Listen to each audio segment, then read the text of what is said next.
Previous year question. Chandrayaan 3-ൻ്റെ ലാൻഡറിലെ പേലോഡുകളിൽ ഉൾപ്പെടുന്നത് ഏത്? Rambha LP, ശാസ്തേ, ILSA.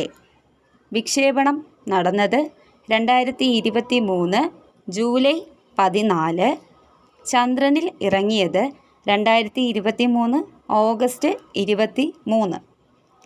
വാഹനം LVM-3M4 rocket. Lander Vikram, rover Pragyan.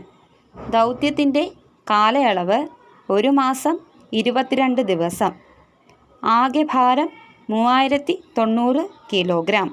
Chandrayaan 3 ദൗത്യസമയത്തെ ISRO chairman S. Somanath. Chandrayaan 3 project director P. Veeramuthuvel. Chandrayaan 3 mission director Mohan Kumar. Chandrayaan 3 associate project director Kalpana. ഇപ്പോഴത്തെ ISRO chairman doctor V. Narayanan.